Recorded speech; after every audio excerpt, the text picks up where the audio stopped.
Good evening, everyone. We're back with Necromaniacs podcast, and I've been out for a while, so it's good to get back on the horse. How's it going, Mike? What's up, Mike? Welcome back. Welcome home.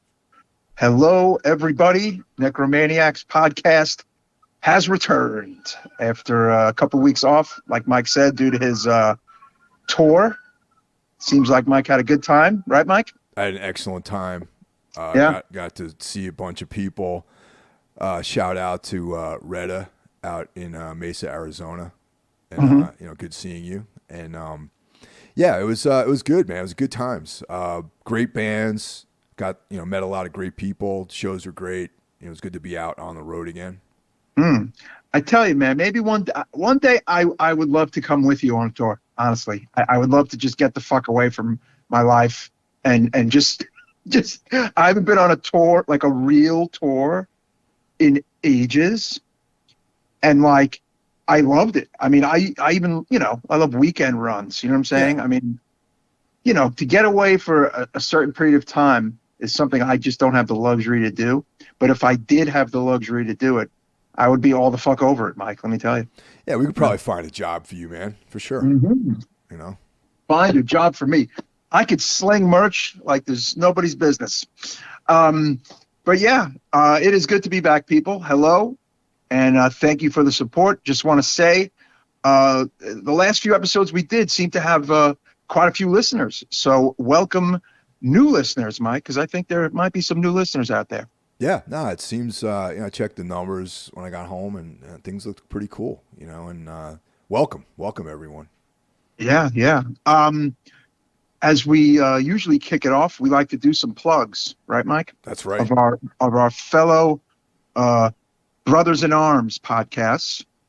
And on Monday, you can every Monday, right, Mike? Yeah. You can check out the Horror Wolf 666 podcast, right? That's right. Coming at you from our buddy Brandon Legion, who is always pushing our show. Thank you so much for that. And who do we got on Tuesday, Mike Hill?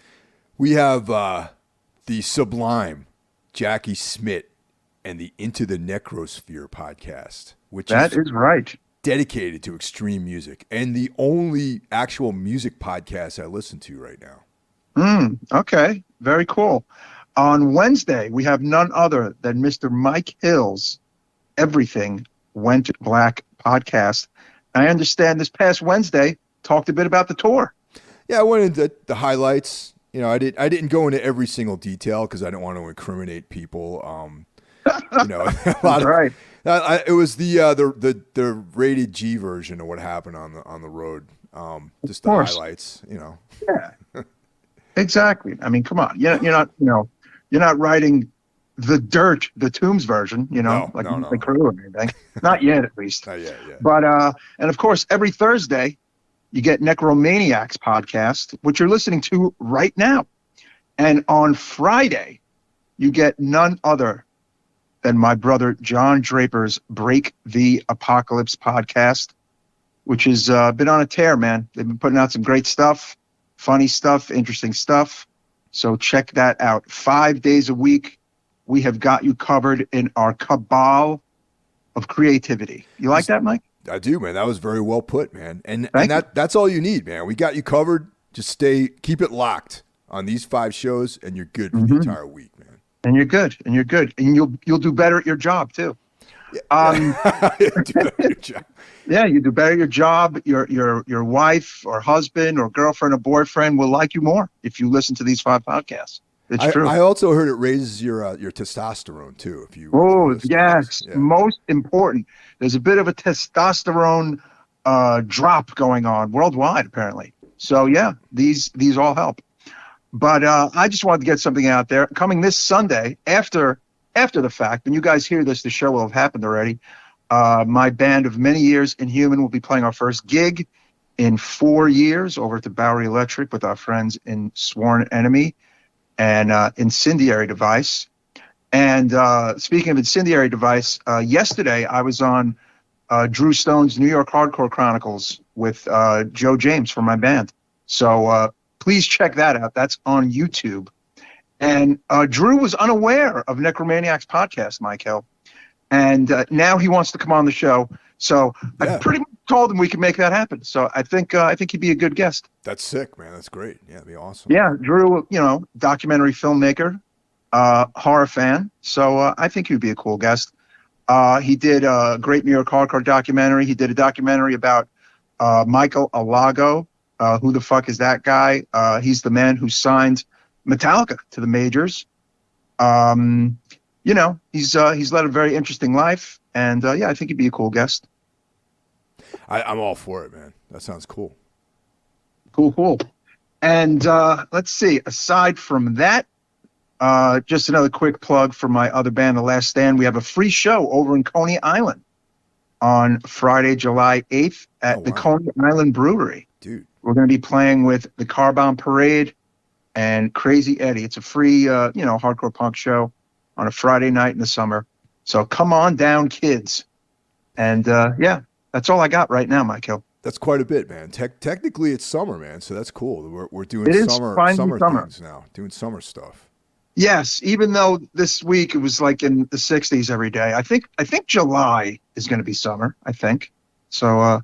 New York weather's been kind of crappy, Mike. I don't know if while you were away, the word on the street got to you, but the weather's been not that great. Dude, I've seen every single type of weather you can imagine on this last few weeks, like the mountains, the desert, Canada, the coast, nice. New York, all that stuff. Very fucking cool. On the viewing front, man, oh man, I am all caught up. I finished Obi-Wan Kenobi, which I enjoyed. You check that out, Michael? No, man. I'm way behind on stuff. When I got home this weekend, I banged out a bunch of things. But we'll get to that after we hear what the rest of the stuff you've been checking out. Yeah. Aside from that, I am caught up on The Boys, except for today's episode. Today is a Thursday, kids. Another just gangbuster season of that fucking show. Oh my God. I know you're a fan, Mike. Oh man, I'm caught up except for tonight's episode. Yeah. Mm-hmm. I mean, I have absolutely nothing bad to say about that show. Nothing at all. Dude, they keep ramping it up like with each season, man. And I got to say, Anthony Starr as the Homelander kills it. He's like one of the most terrifying villains in any movie I've ever seen. Yeah, like there's just something about him where he can flip a scene, right? It could be a scene where there's some humor, and then all of a sudden, man, he just like turns that shit on. And as a viewer, you're like, you're fucking captivated, honestly, right? I mean, I think he's like, a great actor, and we've seen him before in Banshee. Banshee. Yeah. Listeners, if you have never watched Banshee, it is currently on HBO Max. It was a Cinemax original show from a bunch of years back. It's on HBO Max. Watch it immediately. Highly recommended from the Necromaniacs podcast crew. Real quick with The Boys. Finally finished. Real quick, my what do you call it book? Oh my God, the SST Records book, Mike. Oh yeah, I want to read that. Yeah, amazing book about the history of SST Records. Of course, Mr. Ginn was not interviewed for it, but everybody else was. So, you get a lot of other people's take on it, and it's really cool. And let's see, I've been also kind of going back and rereading some Keane stuff. I am on, what do you call it? What's the second zombie novel? Not the first one. Can't think of it right now. No, not Stephen King. Keane. Oh, Keane. Brian Keane. Oh, yeah, okay. Yeah, I'm kind of going back and reading some more of the material. Yeah, it's the one right after The Rising. Dead. Is that what it's called? Yeah, there you go. Yeah, that's the one. Kind of went back to that one. I may go back to a few of his other books, because I'm on the train again, commuting to work 3 days a week. So it is book time. Well, that's good. I mean, you got, that's one of the things I liked about taking the subway was reading on the train. Yeah, lost art. So yeah, now I can even, delve into some new stuff. Sorry if there's some weird ass noise in my alleyway by my window. I don't know if you heard that, but yeah, reading is back for me after a bit of a stopgap.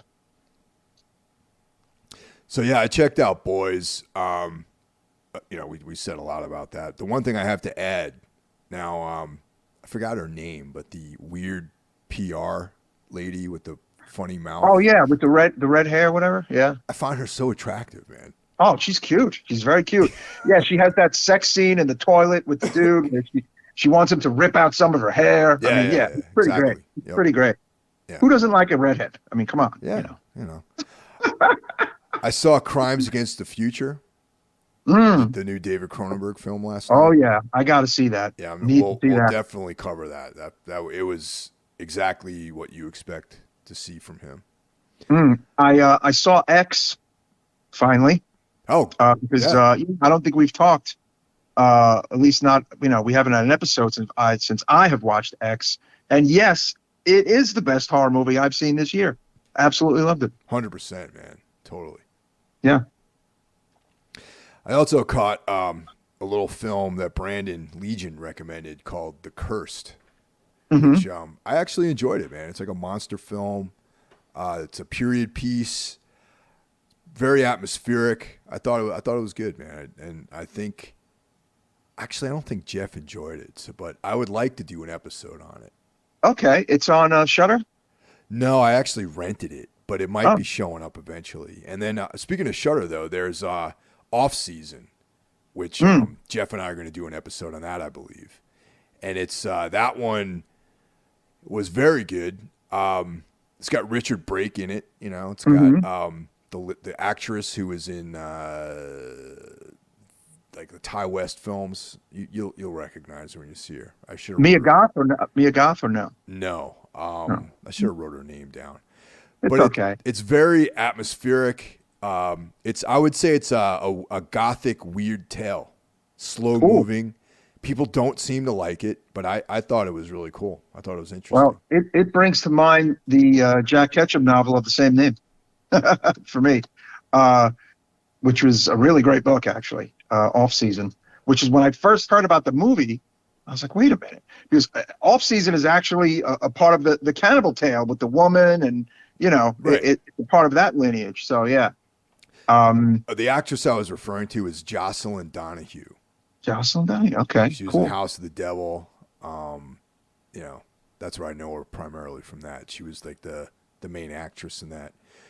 Joe Swanberg's in it, who's in he's a guy who directs, he acts like he's a horror guy. Cool. Yeah. Yeah, I want to see that. I mean, there's a bunch of newer stuff on Shudder I want to see. Lately, I've been trying to bang out the avalanche of Joe Bob's, which has been great. Yeah. And sure enough, I watched the episode where they covered Little Girl Who Lived Down the Lane. Yep. And it was cool. What I do if it's a movie that I literally have seen too many times, or a movie I've just seen that they happen to be covering, I fast forward to the commentaries. Isn't that funny? Like, I don't really watch the movie. I just watch the parts where Joe Bob talks.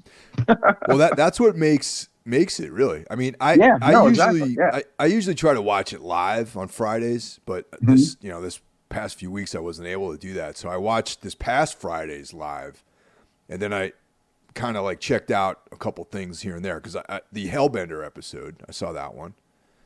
Features our friends, the Addams Family, and okay, they were on it actually, and so I've been like picking away at it. It's like one of my favorite things on television is the Last Drive-In. Such a great show.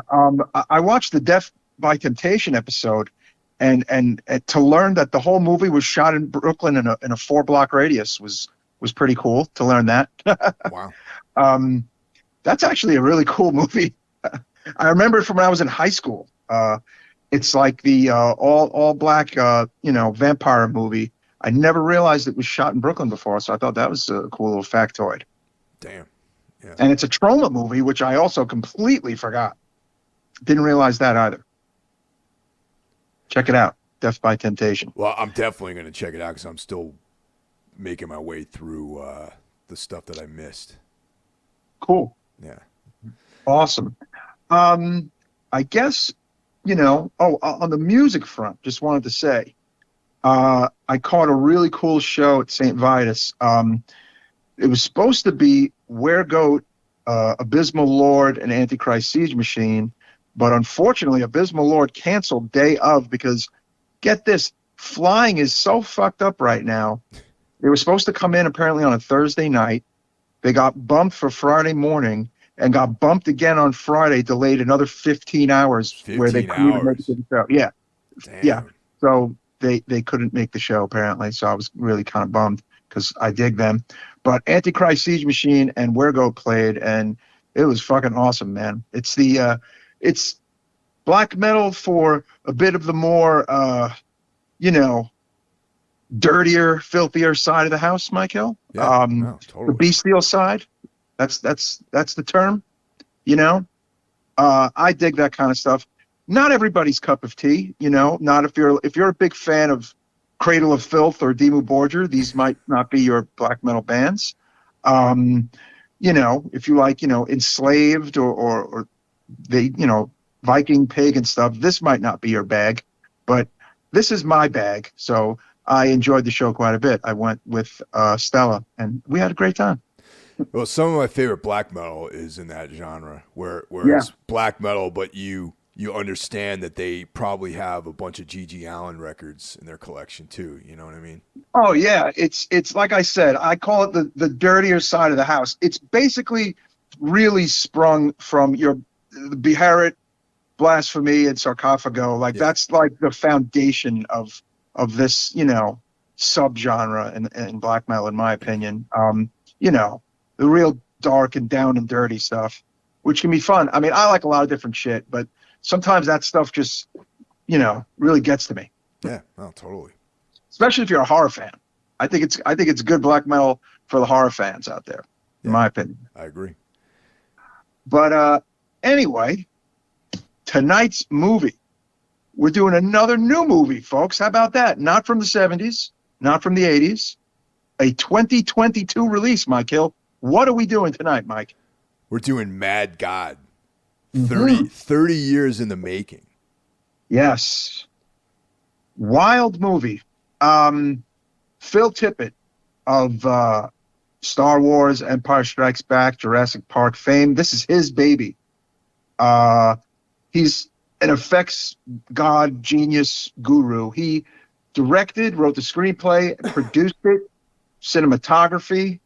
He's all over this one. His production studio, Tippett Studio. I think a while back, shout out to our buddy Rennie, this might have been one of those email chat group trailers, right? That was shared. Yep, I have a funny feeling. I believe it was. Yes, it was.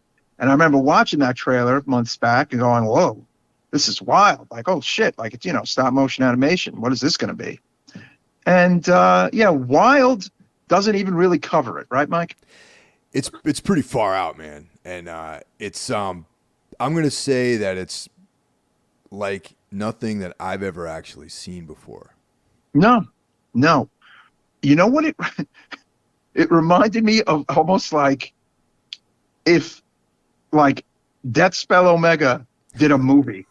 like their videos, or like Portal music videos. Portal and Death Spell Omega are two of the more, out there, harsher end of the black metal spectrum kids. And they're very, they have these crazy visuals and some of the things they put out with their music. And that's initially what this reminded me of. I got that. I got metal vibe aesthetics here and there. Did you? 100%, man. Especially you mentioned Portal. It's funny, Zev Deans, the guy who produced some of the videos for Portal and early Behemoth, and he is all about. He hasn't seen this in its entirety yet. He saw some portion of it at some special event that guys like him go to. You know what I mean? And he actually met Phil Tippett, so he hasn't seen it yet in its entirety. He's waiting to see it on a screen. But yeah, I mean, I think this is in line with that thinking, because there's that that Portal video curtain that it seems like it could have been, even that scenes of that could have been in this film. Just dark, evil, foreboding, like disturbing imagery, like that kind of thing. Yeah, I literally thought of Portal and Deathspell Omega. I believe Deathspell made a video for the prior album, not the current album, the one before that. I think there was, unless I'm insane.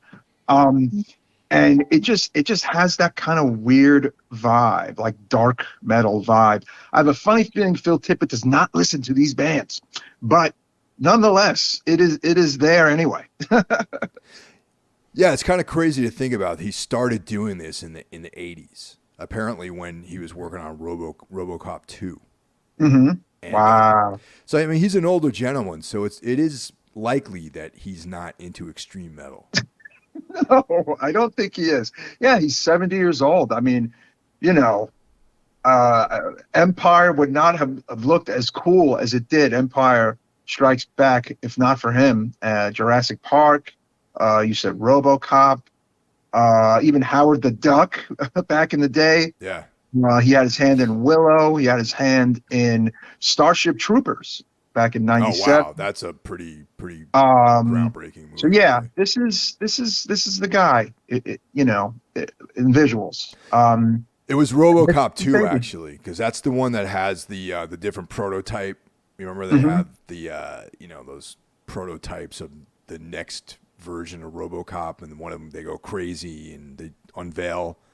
Yeah, that's his handiwork. Is all that. Yeah, I'm looking at his resume on Wikipedia, and he did the animation for the first RoboCop, and of course, RoboCop 2. So, look, stop motion stuff takes forever. So I mean, 30 years is astounding, but I mean, this is like an 85-minute movie, so maybe 30 years tracks. Maybe that's how long it takes to make this fucking movie. Period. That's the thing about it, is like, on a technical level, this movie is brilliant. You know what I mean? I've never seen anything like this before. The imagery is just extreme. That's the only thing I can say, is that it's.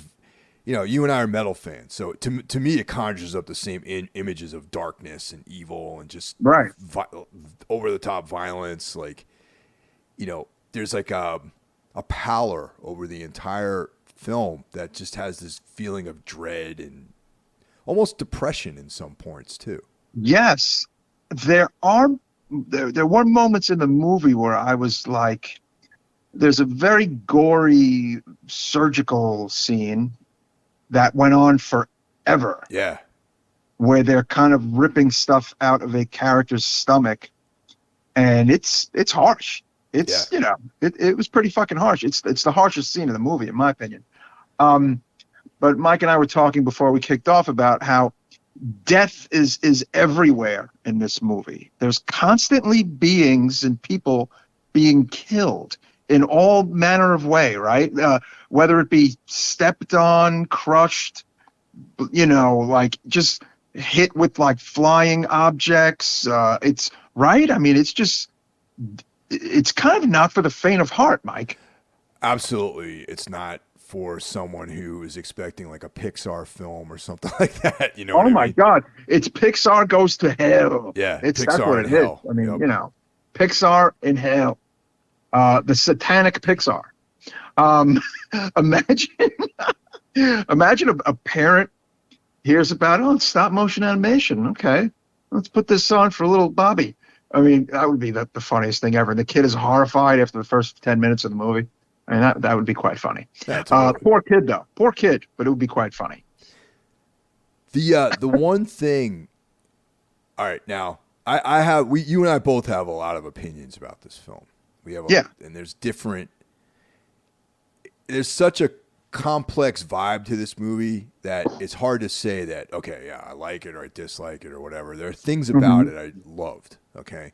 Yeah. One of the things I did not love about the movie is the score. You know what? I might agree with you there, because it's not even standing out in my head. Like I didn't, sometimes a great score might be one of the first things I write down about. I write down in my notes about. But this time around, I don't know. I think it was just kind of in the background and not very, ear catching, right? Yeah. Hmm. It almost felt, and this might be completely out of line for me to say this because the score was done by Dan Wool, who actually is an accomplished like composer.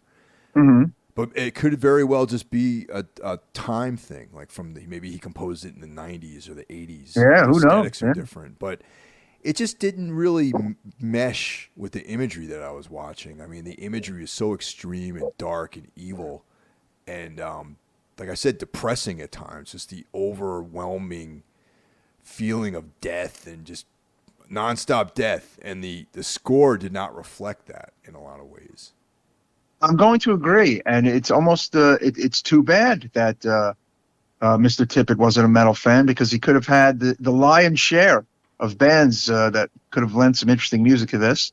But such is life.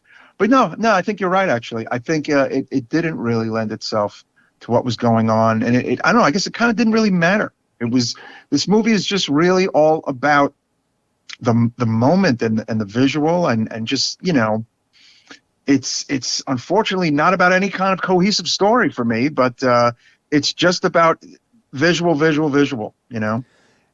movie made me a little uncomfortable too, and Yes. I was actually kind of scared during some of it. You know what I mean? Like it scared Yeah. me. It made me think about things. Like it made me think about mortality and death and the pointlessness of the existence and all that kind of stuff too. Yeah, absolutely. So, folks, I live in South Brooklyn, and it's close to the 4th of July. And right now, some neighbors are just lighting off God knows what. So I don't know if you hear that, Mike. Do you? Not really coming through. Okay, good. Yeah. Because it is loud as shit here. But anyway, 4th of July, folks, starting a bit early in my neck of the woods. Yeah, the music could have been better, but like you, like I said a moment ago, there was a scene that kind of fucked me up, and I was really wishing would end. It just kind of went on forever. That scene with the surgeon and the assassin.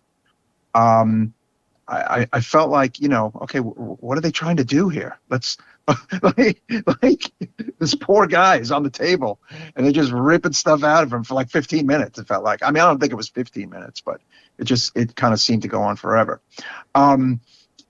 Getting back to like plot and story, the assassin is this first kind of creature you see. He's wearing kind of military garb. No, he actually, I say military garb, but he literally kind of looks like the killer in My Bloody Valentine. He almost looks like coal mining garb.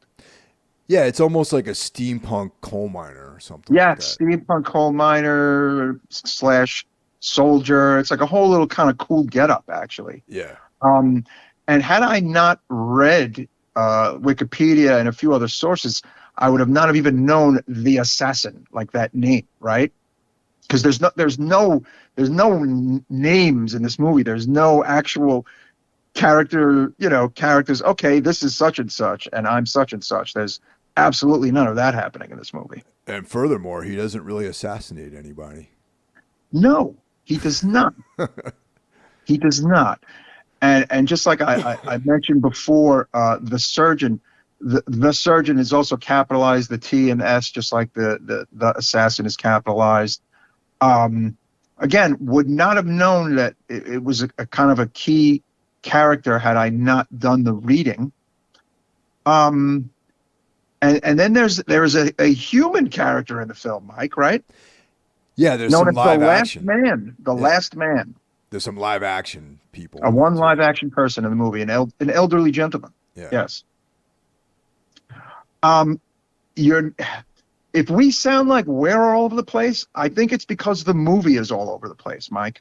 Because I really can't get like a feel on how to like actually talk about the film, because if you haven't seen it, and I urge everyone to at least check it out, because it's definitely worth watching. Absolutely. And, there's no real identifiable storyline. It's just a series of events that happen.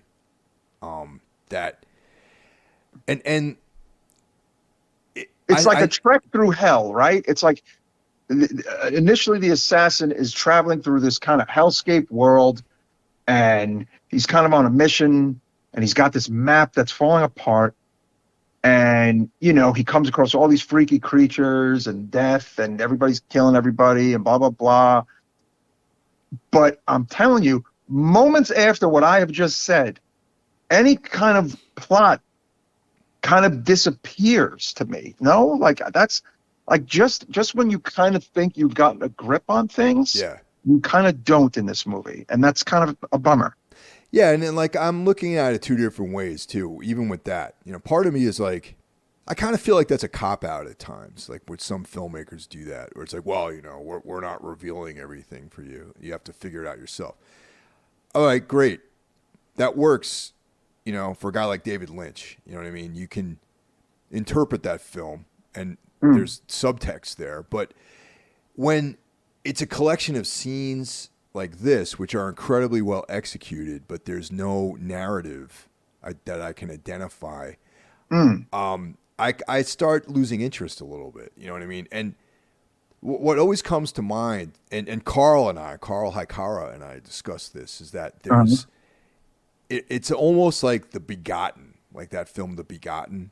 I've always wanted to see that movie. I've heard it's quite a mindfuck. Yeah, it's like an animated. I'm not saying they're similar at all, but that's just a collection of images that there's no real identifiable plot, but there's like some vibe that you follow and you get a feeling and all that sort of stuff, which is, you know, and I like that film too, but it's limited. I have limited enjoyment with that, and I guess that's how I feel about Mad God. It's like I like looking at it. There's some. You know, it's frightened me at times. It depressed me at times. It made me revolted. You know, there was revulsion. But I don't know how much I like it. You know what I mean? Right. Like, again, getting back to a loose plot, the assassin has this like suitcase, and he discovers a mountain of suitcases that are just like the one he has in the bowels of this wasteland city he's walking through. And there's bombs in the cases. And he's trying to set up his bombs and prepares to set them off. And, you know, this big mutant kind of captures the assassin, and the bombs fail to detonate, and he's like tortured. And that's when the surgeon steps in.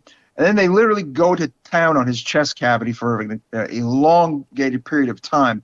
I believe there is one other fairly human character. The nurse looks like a real woman, right, Mike? Yeah. I forgot about an that. actual, you know, There's actress. the surgeon and the nurse.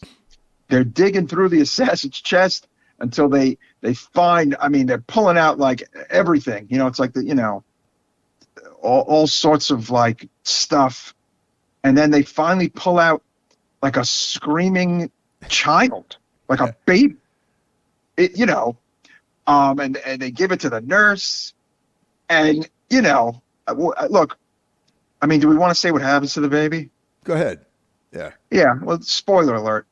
The baby gets given to, you know, the alchemist, and the alchemist grinds the baby into liquid and turns the liquid into metal, and then crushes the metal into crystals that he hands back to this creature. And it's wild. And then a new portal forms, and a new universe forms that also kind of eats upon itself. It's a mind fuck, people. The movie's a mind fuck. If you're looking for sense, I don't know if you're going to find sense. However, before we kicked off, Mike, you had a very interesting take on it that I'd love for you to share with the folks. Yeah, there's you know, a couple of philosophies out there that have to do with, you know, the abyss or the void. You know, where there's like before the universe formed, you know, there's nothing, there's emptiness. You know, and there's like these methods of thinking, these ideologies that's the natural order of things, is emptiness, the void, the abyss. You know, and there's like an energy in that life is like the exception to that rule. That when life forms, it's an anomaly, and that all life is ugly and violent and chaotic and ultimately destroys itself. Mm. You know, and that scene with the portal and how like a new universe forms and the crystals and, you know, Mm-hmm. but during the periods of when the portal forms, it's very peaceful, kind of. You know what I mean? There's just like that There's weird, a moment of right. There is. Yes, there yeah. is. You know, then of course the next creation destroys all that peace, and then there's like violence and chaos and murder and Yeah. ugliness, and everyone looks fucked up and like that kind of thing. You know? Yeah, it is dark, folks. It's a negative film, Oh yeah, right? definitely. I mean, it's a negative film. I mean, you know, it's funny though. There are people kind of drooling over this movie. You know, giving it like very high marks. It currently holds a very high Rotten Tomatoes mark, 91%, based on 43 reviews. You know, but I don't know. Like, it's almost like two different sets of scores for me in my head. You know, I'm with you on that, man. Definitely. because visually it's it's gangbusters. You know, but there is no like plot or story. There's no real kind of characterizations and you know, I've read some reviews, negative reviews, saying it has no substance. I don't know if it has no substance. Look, I think the director, Mr. Tippett, knows everything about this movie, knows what it's about, knows what it's trying to say or not trying to say, right? We're the viewers. It's up to us to interpret that. I have read mainly just other people's takes. I have not come across anything where he just kind of spells it out for you. And I have a funny feeling we're not going to see that for any time soon, right? I mean, why would a director do that? You know, especially if a movie has just come out. So it's like until then, you just kind of only have your own thoughts to go by, and just like a big part of me is like, I don't know, this movie's a bit of a self-indulgent mess, unfortunately. I don't know. Yeah, I tend to skew in that direction. You know, substance. I believe there's a lot of substance in this film. Yeah. You know, do I think it was executed to the best possible degree? No. I found it's only 83 minutes long. But Right. it really felt like 2 hours though. Yes, I was gonna say that. It does not go by fast at all, folks. It's a slow 83-minute movie. It's you know, I gotta be honest. In the midway, I was looking at my fucking phone. If I'm looking at my phone, I'm not enjoying a movie. I'm sorry. Like I was glued to the fucking movie. You know, I mean, you really cannot compare X and this, obviously, but you know, this isn't Nightmare Before Christmas either, though. You know, I mean, let's be honest. Another apples and oranges, but at least that's stop motion animation, so it's maybe not too far apart. You know, in general, I feel stop motion creeps me out. I think in general. I bet stop motion people are like the weirdest weirdos ever. Yeah, totally. You know, like the people who are like super duper into it, and it's not a dig. I actually get kind of a kick out of it. It's not a dig at all. Even as a kid, I remember watching like the Davy and Goliath, you know, all that stuff. Oh, that stuff was wild. And then in the like those 60s 70s movies that had, you know, like the Greek Jason and the monster Argonauts. fight. Right. And then Clash of the Titans in the early 80s. All that shit is awesome. That stuff didn't creep me out as much, though. You know what I mean? Because I think it was like action, monsters, you know, like there was like actual, actors in the same scenes. But when it was something that was 100% stop motion world, it would really creep me out. Like even those Christmas shows, like with the Heat Miser and all that stuff. Yes, I love that stuff. But there is something weird and creepy about that. Yeah. About those shows. Yeah. Yeah. As a kid, it would scare me for sure. But you know, it is a movie that should be seen by the horror community. 100%. There's nothing like it.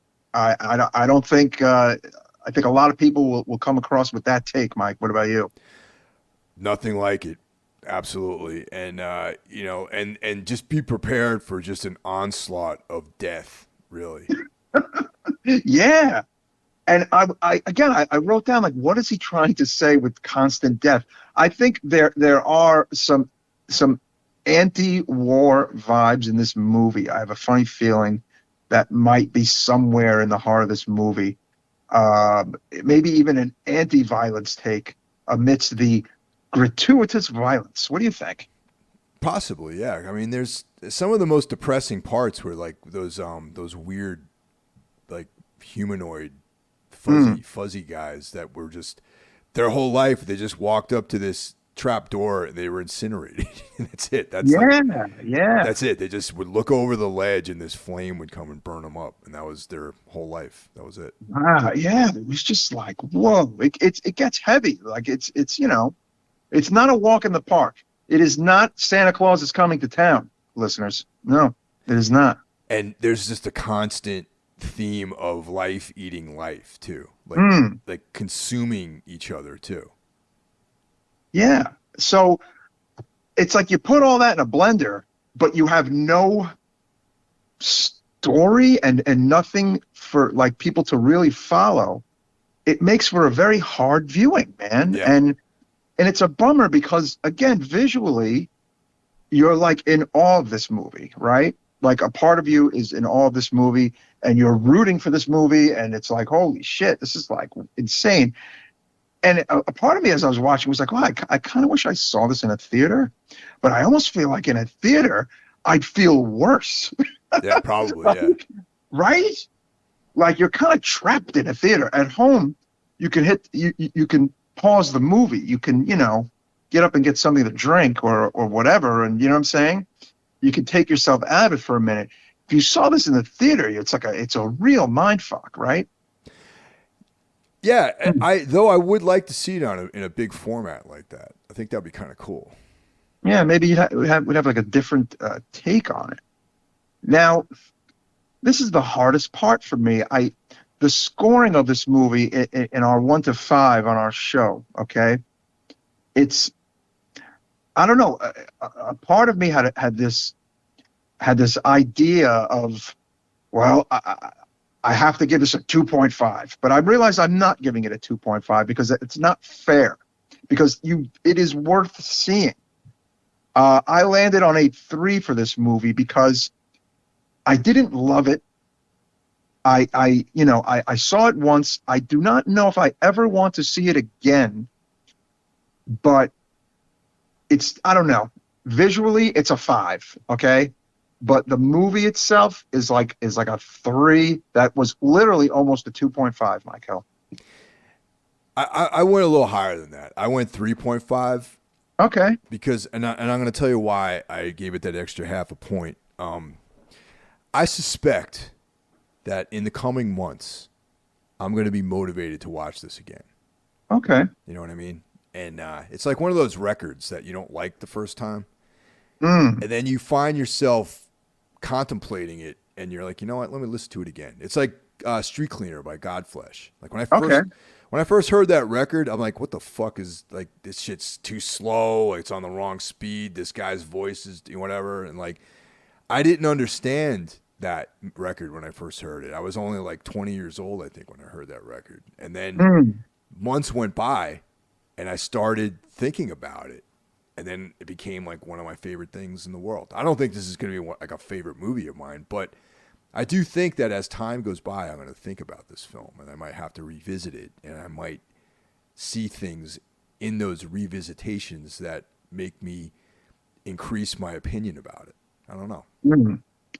I like that take. I hear you.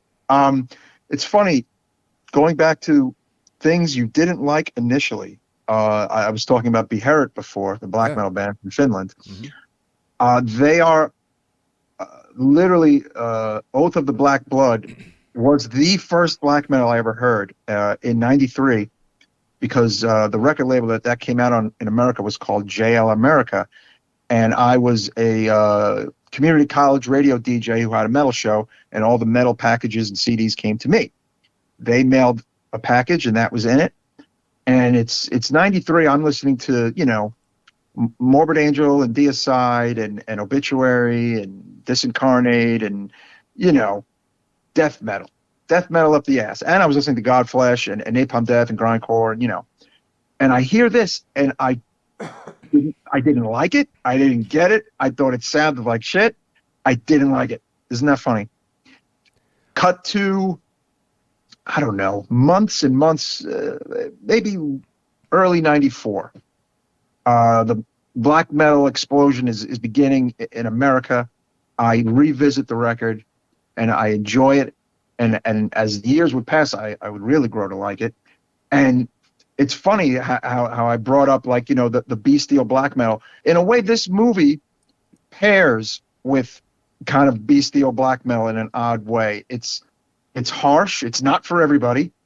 It's hard to understand. But what this movie is unfortunately lacking is well, a story. Like it could still have been very harsh and brutal and had a bit more of a plot. So, yeah. Yeah, if you want to go even further with the music analogy, there's no hook in the movie. No, there are no hooks. No, there's no hook. I mean, look, the hook in a way is kind of the movie itself. The fact that you're watching a near 85-minute stop motion animation hellscape movie. Okay, that is kind of a hook for some people. That's like a, oh shit, I need to see this. Yeah. But I don't know. It's a difficult film for difficult times, Mike.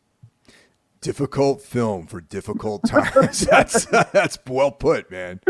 Yeah, I mean, it's wow. It's I mean, imagine if this came out like in 2020 during the pandemic. Oh my God, I think people would have killed themselves, yeah, totally. literally while watching it. How about that?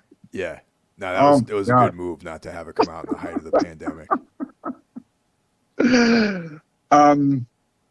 But yeah, I mean, you know, it's got a lot of buzz on it. Much like Sadness, this movie has a lot of buzz, and you know, it's getting a lot of eyes, I think.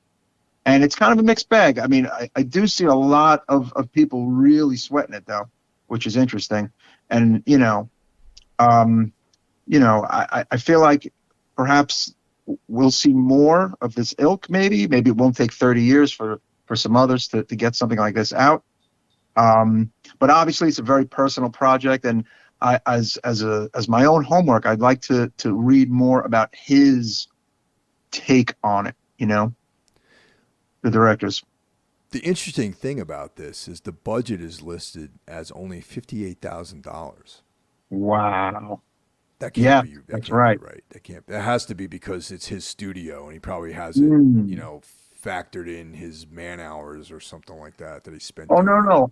I see that as box office, $58,000, not budget. Oh, I did not come across budget. Yeah, that's box office. Oh wow! And okay. And that in itself is also very bizarre. I don't even know how that can be right.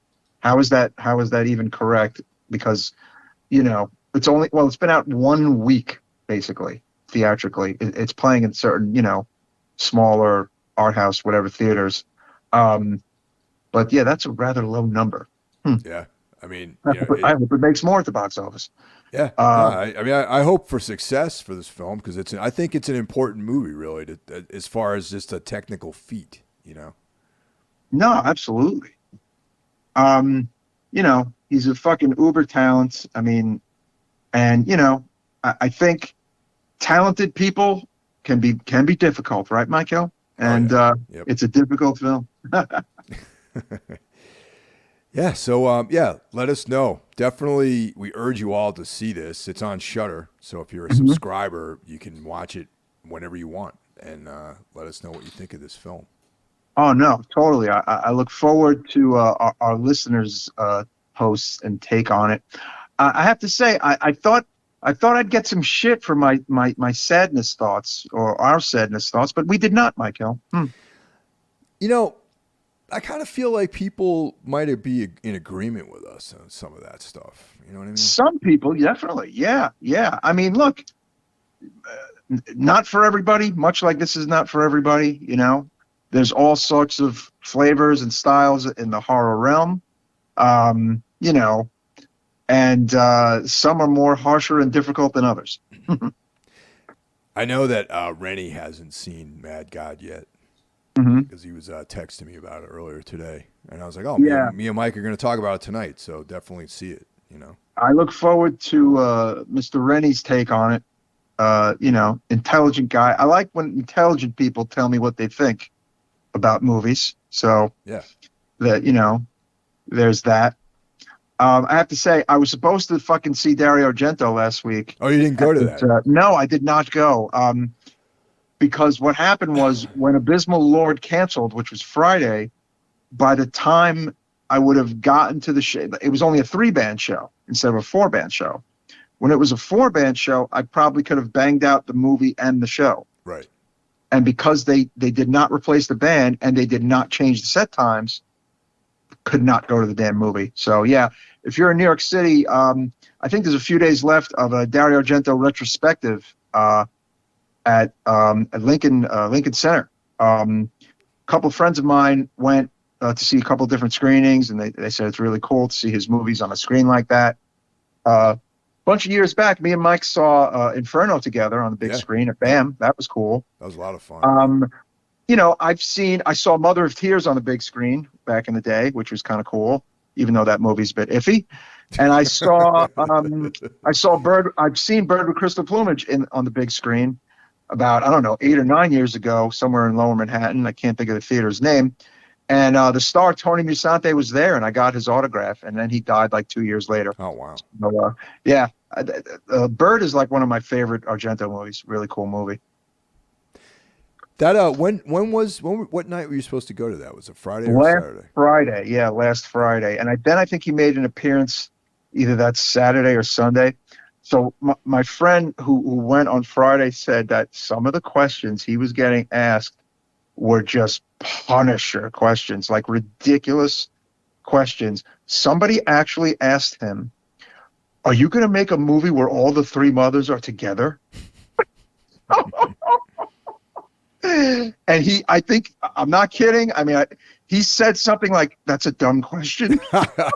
Good for him, man. And something like, "Why would I do that?" No, why would I do that? People, man. Sometimes those QA things are a bad idea. Sometimes. Oh, it could be a nightmare, I'm sure. I mean, I bet there were quite a few doozies. But are you going to make a movie? Look, okay. Maybe that's not the worst question you could ask, but I don't know. Get a better question, right?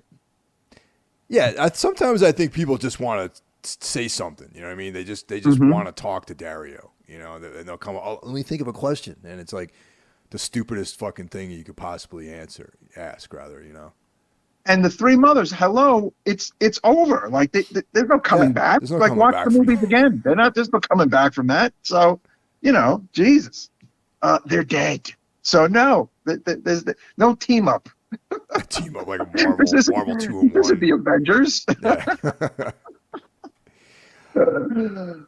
Man, actually, honestly, I don't know what I would ask him. Do you know what you would ask him? I don't know. I'd have to think about it. What do you ask Dario Argento?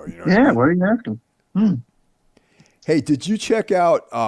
We were talking about Joe Bob earlier. Did you see the Nosferatu episode? Yes, I did actually. Now that was very interesting. That was cool, man. I really a enjoyed lot of it. factoids. Again, all those tidbits, man. Tons of shit you definitely don't know. And the version of I hadn't seen the Herzog version of Nosferatu for a while, and as a result of watching it, I bought I think Shout Factory put out that Blu-ray. Oh, cool! That's from what, the 60s or 70s? When was that one? Late 70s, I believe. Late 70s. Okay, yeah. And it's it has they filmed. There's like a version with English.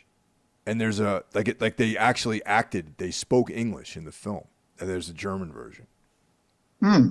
Nice.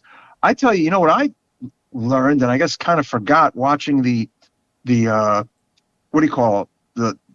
What's the Barbara Steele movie? Is it Black Sunday or Black Sabbath? It's escaping me. Black Sabbath. Black Sunday. Black Sunday. Yeah. Yeah. Black Sabbath is the trilogy movie. The what do you call it? That's the one that has the several movies in one, the anthology film. Oh yeah. I learned just how influential it was. There's a scene in Bram Stoker's Dracula that just it's like a copy tribute. And also in Sleepy Hollow, same thing. There are scenes that kind of mirror scenes in that movie, which I kind of am kicking myself that I didn't really realize. It's funny. I hadn't seen that in a while until I watched it on the last drive-in, and I was like, "What a beautiful movie, man!" Yeah, that movie's great. It's really cool, and it's wild to think that's like his first fucking movie, and it really fucking made a mark. And and it's funny. Joe Bob brought up the fact that Dario and him kind of, everything wasn't so buddy-buddy, and by the time Dario puts out Bird, he kind of is acting like Baba didn't even exist. And, yeah, it's like, oh, shit, It's like he's taking all the credit for being like the Italian OG without even, I'm like, oh, okay. I felt like, again, I felt like I might have heard that over the years, but to hear Joe Bob say it was like, oh, shit, that's right.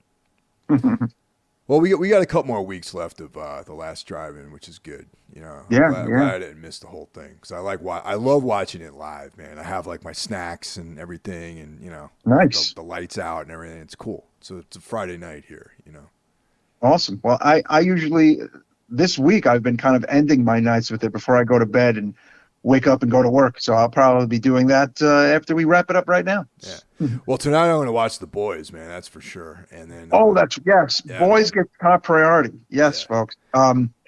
Listeners, if you haven't been watching Boys, it's on Amazon Prime. It is a superhero show, but it is not like a DC and Marvel superhero show. It is a down and dirty Necromaniacs podcast style superhero show. Oh, right, yeah. Mike? Absolutely, man. Totally. Well, thanks, guys, and we'll talk to you next week, man. Take care. All right, everybody be well. Take care.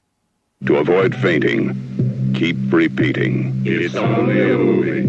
Only a movie. Only a movie.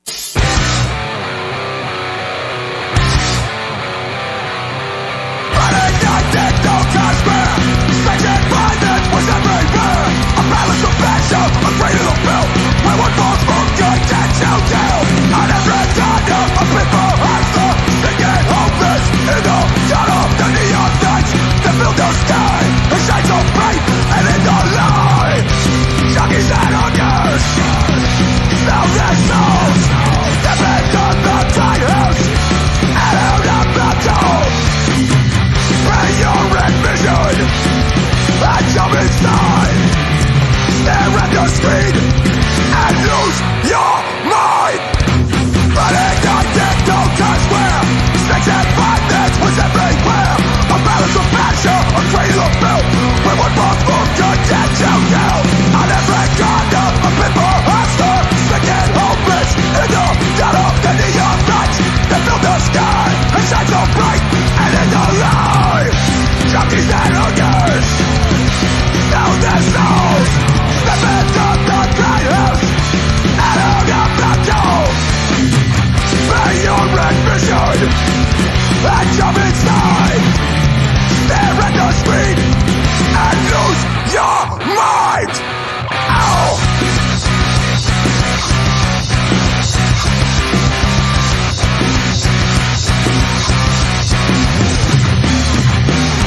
On a house between 7 and 8. I am no rave of sin and hate. Exploitation was all gone. They didn't care. They wanted more. The things would stay with blood and scum. For a midnight showing of a drink no blood. Junkies and hungers, sell their souls.